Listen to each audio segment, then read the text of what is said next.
Bueno, para nosotros es un gusto y un honor tener otra vez al doctor José Gregorio Hernández, magistrado que fue de la Corte Constitucional, rector de una universidad muy importante y jurista insigne en estas materias del derecho y especialmente del derecho constitucional, del derecho político, lo llaman algunos también.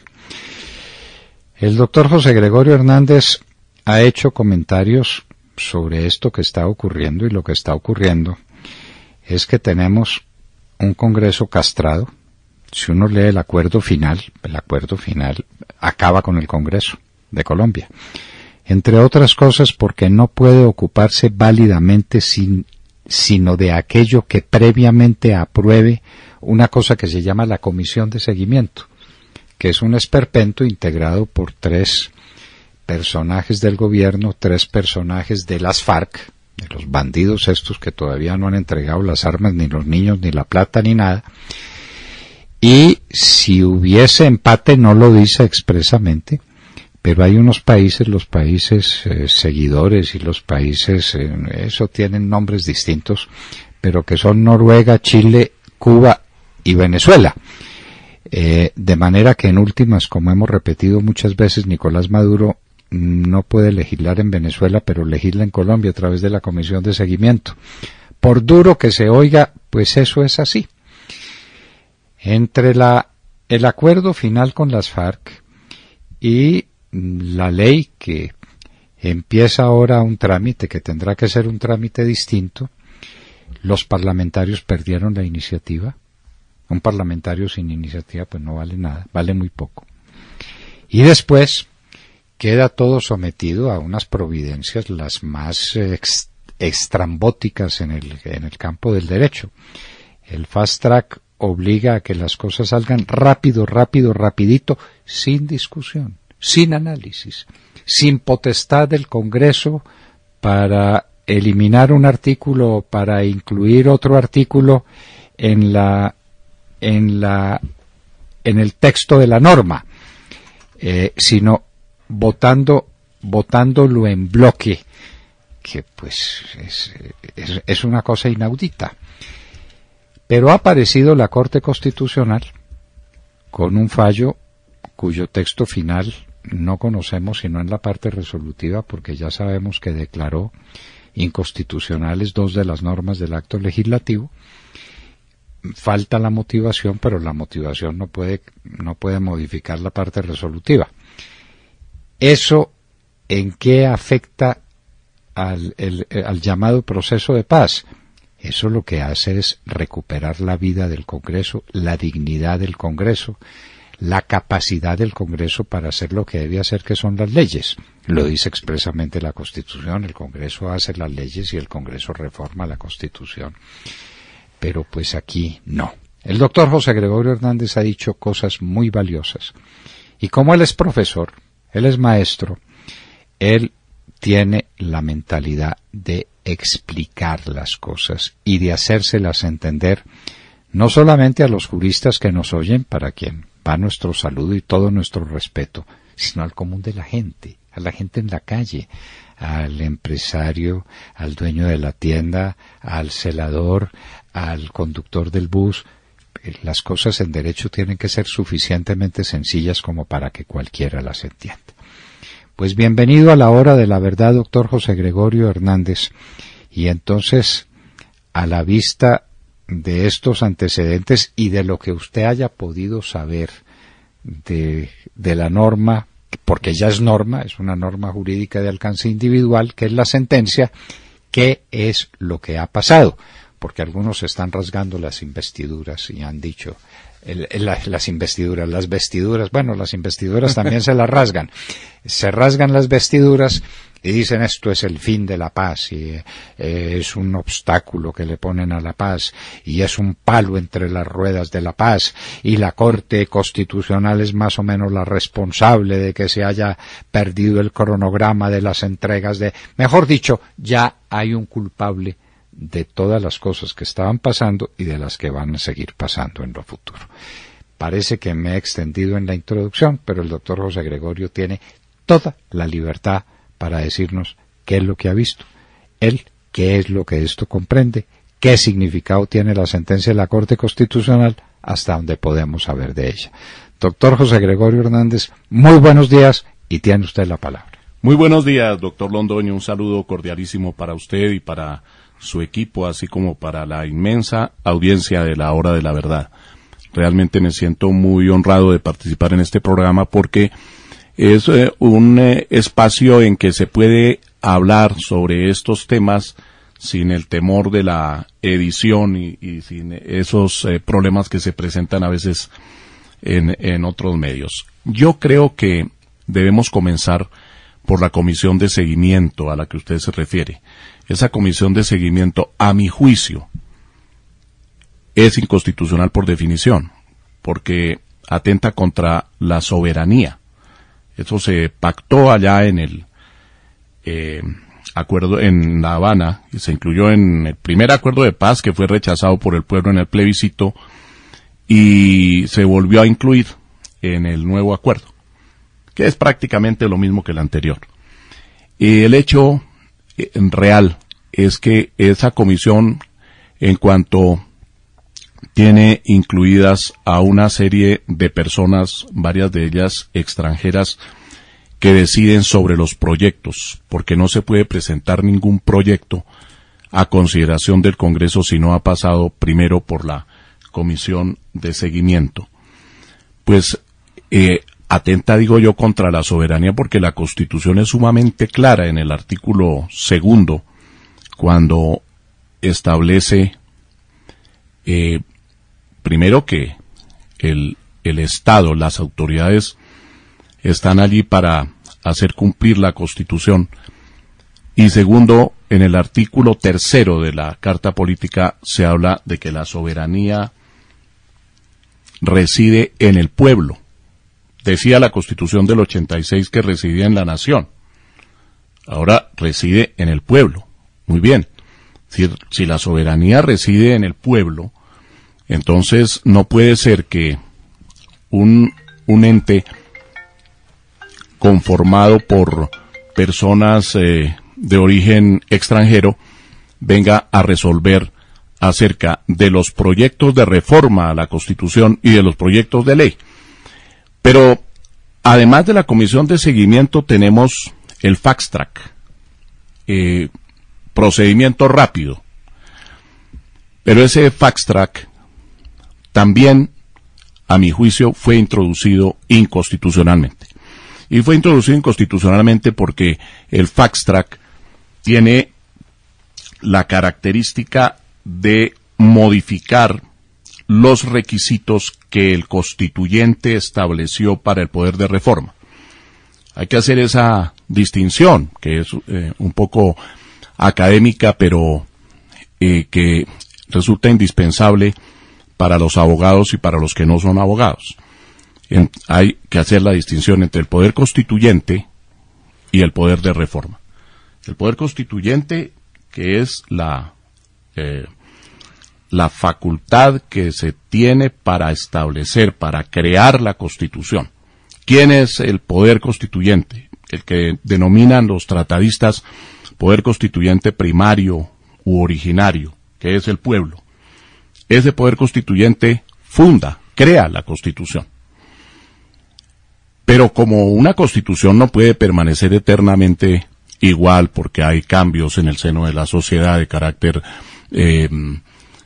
cambios de orden social, político, jurídico, hasta ecológico, pues es necesario que se vayan haciendo adaptaciones. Entonces, como el pueblo no puede reunirse todas las veces para dictar normas que modifiquen la Constitución, se entrega la facultad a un órgano constituido, en este caso, por ejemplo, el Congreso, para que ese órgano constituido, debidamente facultado, modifique la Constitución. Hay unas constituciones que tienen cláusulas pétreas, otras constituciones como la colombiana no tiene cláusulas pétreas, pero el Congreso modifica la Constitución y desde luego para modificarla tiene que cumplir unos requisitos de carácter formal, un cierto número de sesiones, unos debates, unas mayorías, y hay unas exigencias ahí en el artículo 273 de la Constitución. Hay una serie de normas que tiene que cumplir ese órgano constituido, habilitado por el constituyente para modificar la Constitución. Y ese órgano constituido vino y se modificó los requisitos. ¿Se los debería haber modificado quién? Al pueblo. El pueblo, el titular del constituyente. Claro. Pero el poder de reforma, que tenía unos requisitos, viene y dice, en adelante, y para estos efectos de implementar los acuerdos de paz, entonces los requisitos que el constituyente me dijo que eran tales y cuales, eso los voy a cambiar. Entonces reduzco de 8 debates a 4 debates. Y además no tienen iniciativa los miembros del Congreso. Según la Constitución sí tienen iniciativa, porque son los representantes del pueblo.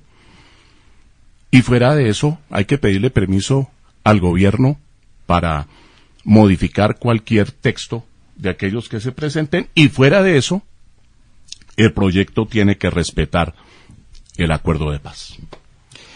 Ustedes están entendiendo la magnitud del problema. El poder constituyente originario del pueblo creó unas reglas de juego para que la Constitución sea reformada de manera juiciosa, para protegerla, para defenderla. Y le dio esa facultad a un constituyente derivado. Sí. Y ese constituyente derivado dijo, yo empiezo por modificarme los requisitos que me puso el constituyente primario para reformar la Constitución.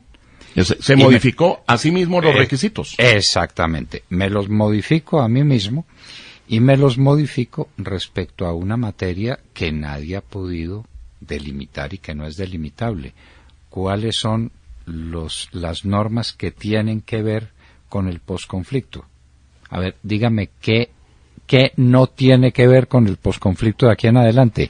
La educación, la salud, el techo, la economía, todo tiene que ver con ahora quieren incluir absolutamente todo.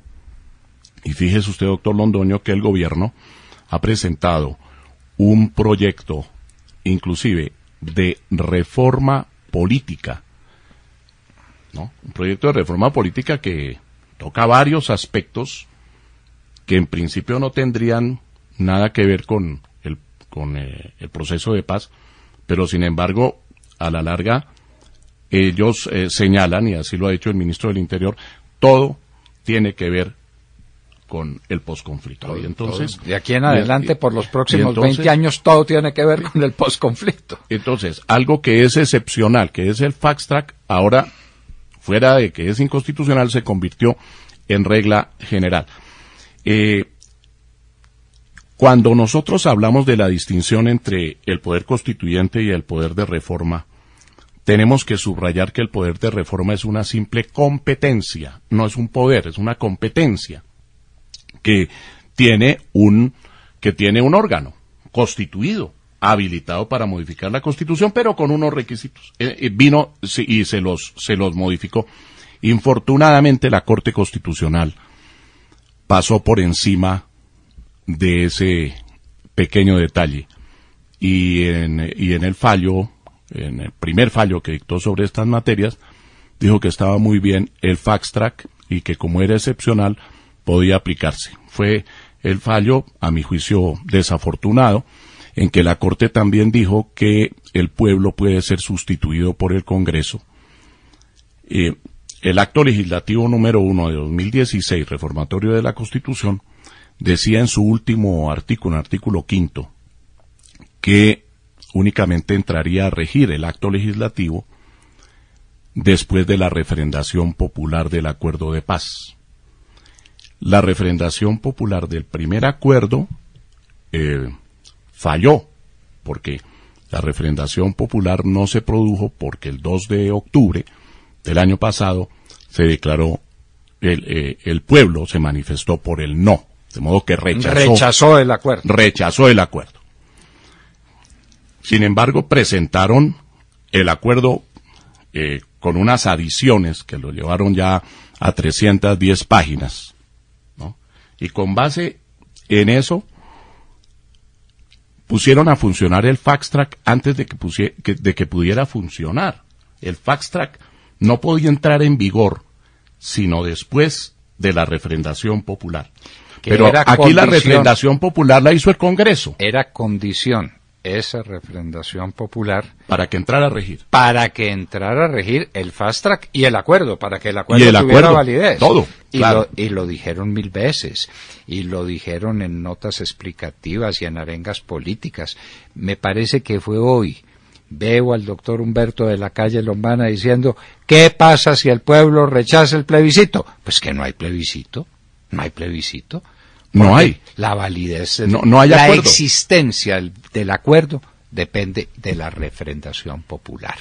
Tan seguros estaban de que iban a ganar el plebiscito y lo perdieron y se les armó semejante lío. Sí, pero le dieron una vuelta entonces y en ese sentido engañaron al pueblo y le llevaron el acuerdo, el nuevo acuerdo, al Congreso. Y el Congreso refrendó. Y la Corte Constitucional aceptó que la refrendación popular podía ser por conducto del Congreso, de modo que el Congreso sustituyó al pueblo. Ese Congreso y pueblo como equivalentes. Sí. El Congreso y pueblo no son equivalentes.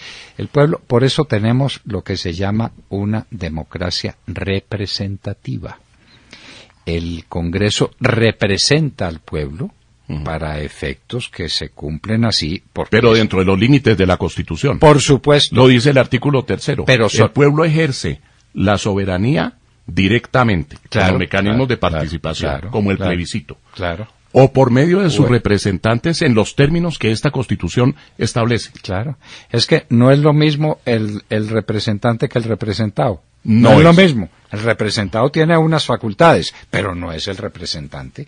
Es una especie de poder otorgado al Congreso para que lo ejerza en los límites de la Constitución. Claro. Pero el constituyente sigue siendo el pueblo y el soberano, según el artículo 3, pero en este caso se refirió. El soberano, doctor Londoño, fue sustituido por el representante por fuera de los límites que había establecido el constituyente. Entonces, el representante, el Congreso, no tenía facultades para refrendar. Y sin embargo refrendó el acuerdo. Y la Corte Constitucional lo aceptó, ¿no? Sí. Y en ese momento sí, sacaron a relucir el fallo de la Corte diciendo que era el fallo más brillante, que era lo mejor, que eso daba legitimidad al proceso, etcétera. Todo eso lo manifestó el gobierno, el mismo doctor Humberto de la Calle, etcétera. Ahora, cuando la Corte dicta otro fallo y declara inexequibles unas disposiciones que limitaban al Congreso, que lo amordazaban prácticamente y que impedían que el Congreso tuviera iniciativa para modificar y que obligaba ese literal J a que se votara en bloque cualquier número de artículos sin poder distinguir entre uno y otro artículo, entonces ahora sí dice el doctor de la Calle que la Corte se equivocó y ahora sí no hay legitimidad en el fallo de la Corte, ¿no? Y hay que organizar, eso me parece a mí muy grave, porque llamar al prevaricato a los magistrados, porque les están diciendo, señores, vamos a convocar una gran coalición nacional para defender los acuerdos que no pueden ser desconocidos ni por el Congreso ni por la Corte, y por lo tanto, según ese criterio, que es el que han venido exponiendo en estos días, la Constitución está sujeta al acuerdo de paz. Un acuerdo entre unos bandidos y un gobierno sin facultades para hacer lo que ha hecho, porque a propósito del acuerdo, el acuerdo tiene que estar circunscrito a lo esencial que es hacer la paz con un grupo guerrillero que dice que estaba en guerra. Entrégueme las armas, retírese de las acciones criminales que está ejecutando y yo me comprometo a que nadie lo mata y le hago una rebaja sustantiva de penas. Yo he dicho que con el señor Márquez estamos dispuestos a un negocio muy interesante, y es que en lugar de 500 años de prisión que tiene ordenados por jueces de la República, le rebajamos 492, que no es poca rebaja, rebajarle 492 años de prisión y dejarlo en 8. Uh-huh. Bueno, pero ese es otro tema distinto. Lo cierto es que estamos llegando al final de la primera parte de esta conversación con el doctor José Gregorio Hernández, y tenemos que en el acuerdo final pusieron ellos, los que lo escribieron, como condición la refrendación popular. Y la refrendación popular es la del pueblo. Cualquiera lo sabe y cualquiera lo entiende. Uh-huh. Y al pueblo lo llamaron y el pueblo dijo no. Más o menos en una media hora, 40 minutos, regresaremos con el doctor José Gregorio Hernández para continuar estas apasionantes disquisiciones sobre el valor y el alcance de la sentencia de la Corte Constitucional, que le devolvió al Congreso su dignidad y al pueblo su soberanía. Hace unos minutos, aquí en la Hora de la Verdad, estábamos hablando, como seguimos hablando, con el doctor José Gregorio Hernández, ex magistrado de la Corte Constitucional y uno de los juristas más importantes del país, especialmente en esta área del derecho político, derecho constitucional, como se lo quiera llamar. Y nos estábamos proponiendo un tema esencial, y es que teníamos un Congreso cercenado por un acuerdo final con unos bandidos, acuerdo que fue sometido al pueblo y el pueblo dijo no, y después el Congreso resolvió decir que sí, quitándose todas las facultades esenciales de un parlamento: la iniciativa parlamentaria, la discusión por partes del acuerdo, el examen a fondo del mismo, el sometimiento a unas reglas de juego para que eso vaya a las comisiones, después vaya a las plenarias para que sea examinado con cuidado. Por encima de todo eso pasaron. La independencia del Congreso. Total. ¿Cuál independencia con el fast track? Si había que ir a pedirle permiso al ministro del Interior para cada paso que dieran los miembros del y el Senado ministro del Interior pedirle permiso a la comisión de seguimiento, que en últimas era la que le aprobaba o no le aprobaba, de manera que las FARC eran las que legislaban en Colombia con el apoyo de Raúl Castro y de Nicolás Maduro. Era lo que nos faltaba. Pero bueno, estamos ante el hecho. Se han rasgado las vestiduras, dijimos que las investiduras también, se han rasgado las vestiduras, han dicho que es una profunda equivocación de la Corte, pero bueno, le pueden poner eso la literatura que les dé la gana. Y entonces ahora, ¿qué viene y en qué mundo estamos en esta materia y en qué medida ha revivido un Congreso que se había cercenado él mismo sus facultades y sus condiciones esenciales de este Congreso y de cualquier otro Congreso? ¿Qué viene, doctor José Gregorio? Bueno, los fallos de la Corte Constitucional, según dice la propia Constitución, artículo 243, hacen tránsito a cosa juzgada constitucional. Eso significa que cuando la Corte se ha pronunciado y ha retirado del ordenamiento jurídico unas normas por ser inconstitucionales, lo que se conoce en Colombia como la declaración de inexequibilidad, ese pronunciamiento de la Corte, esa decisión de la Corte es de tal manera definitiva la decisión, que no puede ninguna autoridad, y así lo dice la Carta, reproducir la norma que por razones de fondo, por razones materiales, ha sido declarada inexequible. No se puede reproducir, es decir, no pueden presentar... Ni en todo ni en parte. Ni no en es que todo, le quiten una partecita y entonces... Ni cambiándole las palabras, nada. No se puede reproducir. Exacto. Nada equivalente. Además, cosa juzgada material. Sí. Cosa juzgada material significa que entonces ni la misma Corte puede en el futuro resucitar esas normas. Es cosa juzgada material y cosa juzgada constitucional. La cosa juzgada, para quienes nos están escuchando y no son abogados, que son la inmensa mayoría de los que nos están escuchando, es una virtud propia que tienen las sentencias que significa que el tema nunca puede volver a ser discutido entre las mismas partes, por las mismas razones, pero la cosa juzgada constitucional tiene una virtud todavía mucho más dura, y es que el tema quedó resuelto para siempre. Y quedó resuelto ya en el sentido de la inexequibilidad. Y entonces, se haya equivocado o no se haya equivocado la Corte. Ese es el riesgo que tiene siempre, ahora tiene siempre el juez, equivocarse. Aparecieron, sí, claro, y seguramente nosotros nos equivocamos muchas veces cuando estábamos en la Corte, como se equivocó la Corte y tuvimos que presentar salvamento de voto en muchas decisiones, pero eso fue siempre cosa juzgada constitucional.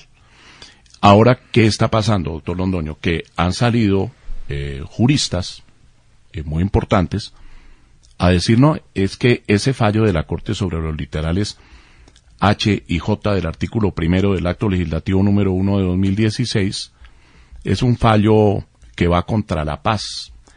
Entonces, escuché a un jurista diciendo que dice que el fallo viola el artículo 22 de la Constitución, que habla de que la paz es un derecho y una obligación para todos. Pero es que ahí hay un sofisma. Están confundiendo, como confundieron el acuerdo de paz con la paz. Entonces ahora están confundiendo la paz con el fast track. ¿No? Entonces, si no hay fast track, no hay paz. No hay paz. No hay paz. La paz de Colombia depende del fast track. Depende del fast track. O sea que si tenemos fast track, estamos en paz. Y no matan policías, y no ponen bombas, no hay plan pistola, y no hay narcotráfico, no hay nada. Estamos en paz. ¿Cómo le parece? Entonces, fast track igual paz, igual acuerdo. Y entonces lo que va contra eso es un atentado contra la paz. Ahora, porque además se inventaron una figura que eso sí necesitamos examinarla, que es la inclusión de todo el acuerdo en el bloque de constitucionalidad. Y entonces, como el bloque de constitucionalidad es el referente indispensable para que la Corte cumpla su función de control, entonces le están diciendo a la Corte, mire, violó el bloque de constitucionalidad, porque violó el acuerdo. Y dijo Timochenko esta semana, es que ese acuerdo o fue Iván Márquez tal vez, uno de ellos, pues manifestaron que el fallo de la Corte es ilegítimo porque ya se registró en la Organización de Naciones Unidas el acuerdo, que como está registrado, entonces eso se convirtió en algo intangible y superior a la Constitución. Entonces no hay que mandarle a la Corte Constitucional esas leyes y esos decretos, ¿para qué? A la Corte Constitucional le están censurando el que ahora sí está, en este último fallo, está cumpliendo con su función, que no lo hizo antes, porque cuando falló sobre la refrendación popular y dijo que la refrendación popular podía hacer el Congreso, ahí yo creo que la Corte no cumplió su función, pero ahora la está cumpliendo, y como le está cumpliendo, entonces está la Corte contra la Paz, y hay que organizar, dijo Humberto de la Calle, un movimiento, un gran acuerdo entre los distintos partidos para defender el acuerdo de paz. De la Corte Constitucional. De la Corte Constitucional, que tiene a su cargo la guarda de la integridad y supremacía de la Constitución. Como al doctor de la Calle no le gustó la sentencia, entonces esa sentencia no es válida, y lo que hay que hacer es acabar con la Corte Constitucional, que dictó una sentencia que no le gusta al doctor de la Calle. Hágame el favor. En los días anteriores al plebiscito, doctor Londoño, usted se acuerda que dijeron Humberto de la Calle y Manuel José Cepeda, bueno, distintos juristas que participaron en la preparación de los acuerdos de paz. No le diga dijeron, Manuel José Cepeda. Sí. La mejor demostración de que las FARC tienen voluntad de paz consiste en que las FARC se someten a lo que diga la Corte Constitucional. Eso lo dijeron. Y a lo que diga el pueblo. sometieron a lo que dijera que se sometía a lo que dijera la Corte Constitucional. Y ahora, cuando la Corte Constitucional dice algo que no les parece, pues entonces la Corte Constitucional es enemiga de la paz. Bueno, pero usted me preguntaba, ¿qué sigue ahora? Hay un peligro al frente, porque van a solicitarle a la Corte la nulidad de la sentencia. Y quieren pedir la nulidad de la sentencia sobre la base de que uno de los magistrados, al parecer, dio unas declaraciones en contra de los acuerdos de paz, o del acuerdo de paz. En eso sí tenemos... No como magistrado. No como antes de ser magistrado. ¿Opinó en alguna parte? Opinó antes. Muy bien. Entonces, vamos a suponer que estaba impedido ese magistrado y que no se declaró impedido. Vamos a suponer. Eso no afecta a la sentencia de ninguna manera. Y es bueno que lo tengan en cuenta y que lo tenga en cuenta la Corte. Eso no puede afectar la sentencia. La sentencia únicamente es nula cuando se viola en el curso del proceso de control de constitucionalidad el debido proceso. Por ejemplo, se dicta una sentencia por la Corte sobre una cierta norma y no enviaron los magistrados el texto de la demanda, no se lo mandaron al procurador, supongamos que la Constitución exige que vaya al procurador y que el procurador se pronuncie acerca de su concepto para llevar el asunto a consideración de la Sala Plena. En ese caso, se habría violado el debido proceso, ¿no? O si se hubiera votado sin haber quórum. En fin, violación del debido proceso. Es lo único que puede dar lugar a la nulidad de la sentencia. Y en el caso de las sentencias de constitucionalidad, es decir, aquellas que implican un fallo en abstracto, que que la Corte no entra a resolver la situación particular de alguien, como sí ocurre en los fallos de tutela, pues no cabe que se diga violó la jurisprudencia, porque la Corte puede cambiar de jurisprudencia. Entonces no hay absolutamente ningún motivo de nulidad en ese fallo y, por tanto, aunque existe el peligro, pues finalmente la última palabra la tiene la Sala Plena de la Corte. Reproducir lo que se establecía en los literales H y J del artículo primero del Acto Legislativo número 1 de 2016 es algo que, por la razón ya expuesta, no se puede. Y el ministro del Interior ha manifestado en estos días, doctor Londoño, que a él no le preocupa tanto el fallo porque de todas maneras las mayorías están ahí y que esas mayorías de todas maneras van a votar todo lo que el gobierno presente. Pero yo creo que algo tendrán que decir los congresistas que no estén de acuerdo con los proyectos del gobierno y deben exigir que cada uno de los artículos que integran los proyectos se discuta por separado y sin debate no puede haber votación. De manera que corren el riesgo, evidentemente en cada una de esas normas, de que se declare la inconstitucionalidad. Hay un tema, doctor José Gregorio, que a mí me parece que es el tema de fondo en esta discusión. Más allá de si el fast track y si es un debate o son dos debates aquí y si puede o no puede opinar el Congreso y si le piden permiso al ministro del Interior y el ministro del Interior a la Comisión de Seguimiento, para mí el asunto crucial está en que una vez que el Congreso recupera sus facultades, el Congreso recupera la facultad para derogar total o parcialmente la ley que le expidió. Entonces eso que llaman el blindaje de los acuerdos, eso es imposible. Es que ninguna ley puede quedar blindada, doctor José Gregorio. Nunca. Ninguna ley puede quedar blindada. Hay un antecedente en la Corte, me correspondió ser ponente, pero eso era respecto a una ley en la Corte Constitucional. una norma tributaria, recuerdo mucho, voy a buscar ese fallo, una norma tributaria, y decía expresamente esa disposición que el Congreso no podría modificarla por el término, creo que era de 2 años, que permanecería esa norma tributaria. Se declaró inexequible. Pero claro, destituye al Congreso. Es inherente a la facultad del Congreso. Es modificar las leyes. Además, o derogarlas. Y la Constitución lo dice expresamente. Usted toma el artículo 150 de la Constitución y una de las primeras facultades del Congreso, dice la norma, es función del Congreso hacer las leyes. En desarrollo de esa atribución tiene las siguientes facultades.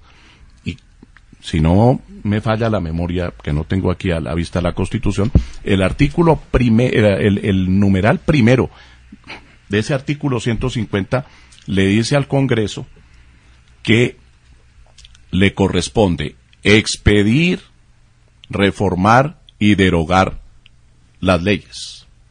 Entonces, siendo inherente a su facultad, un Congreso no le puede imponer a los futuros Congresos lo que aprobó, porque siempre tendrá la posibilidad, el Congreso, aquí está la norma, siempre tendrá la posibilidad de modificar o de derogar. La norma es expresa. Corresponde al Congreso hacer las leyes. Por medio de ellas, ejerce las siguientes funciones. Primera, interpretar, reformar y derogar las leyes. Claro. ¿Y qué diremos frente a la Constitución? Que desde la Ley 153 de 1887 se dijo que la Constitución es norma reformatoria y derogatoria de la legislación. Es decir, si pueden las leyes derogar otras leyes, con mayor razón la Constitución puede venir a reformar o a derogar lo que se estableció en leyes anteriores o en reformas constitucionales precedentes. Eso que llaman los periodistas con tanto fervor el blindaje de los acuerdos no puede ser. Uno no puede blindar las leyes porque es prohibir la vida. La vida, el viejo Heráclito decía, nadie se baña 2 veces en las aguas del mismo río. La vida fluye, la vida cambia. Todos los días estamos en una vida distinta y el Congreso tiene que interpretar esos mandatos de la vida para dictar las leyes. Dictarlas dictando normas nuevas, expidiendo normas nuevas o normas modificatorias o normas derogatorias de las anteriores. Esa es la potestad del Congreso. Y cuando se habla del blindaje, eso lo incluyeron en un acto legislativo, el acto legislativo 2 de 2017. Ese acto legislativo, a mi modo de ver, va a pasar por la Corte Constitucional, pero a mi modo de ver, de suyo, viola la Constitución. ¿Por qué? Porque mediante ese acto legislativo, con el famoso la sustituye, blindaje, diríamos ahora. Se está sustituyendo claro, la Constitución. Claro. Sustituye la Constitución por el acuerdo.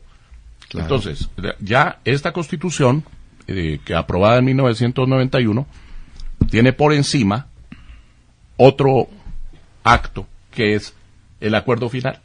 Claro. Que es inmodificable. Entonces, el Congreso no lo puede modificar. ¿No lo puede modificar entonces una asamblea constituyente? ¿No podría modificarlo el pueblo mediante referendo? Claro. Pues es ir contra la naturaleza de las cosas y contra el carácter democrático del Estado colombiano. Bueno, y entonces las cosas quedan perfectamente claras así. Y las FARC están utilizando como pretexto esa sentencia de la Corte Constitucional para ponerlo todo en jaque. Tenemos jaque mate al rey. Entonces, para empezar, el famoso cronograma para la entrega de armas ya no existe. Ahí sí no aplican el fast track. Ahí sí no aplican el fast track, ahí no aplican nada. No, ya pidieron un plazo de 3 meses más. Las FARC pide 3 meses de plazo. Es decir, mientras van mirando las cosas. Claro. El fast track sí tiene que darse para la aprobación de las normas. Y es intocable el fast track. Pero ellos no aplican el fast track y ellos sí pueden pedir plazo.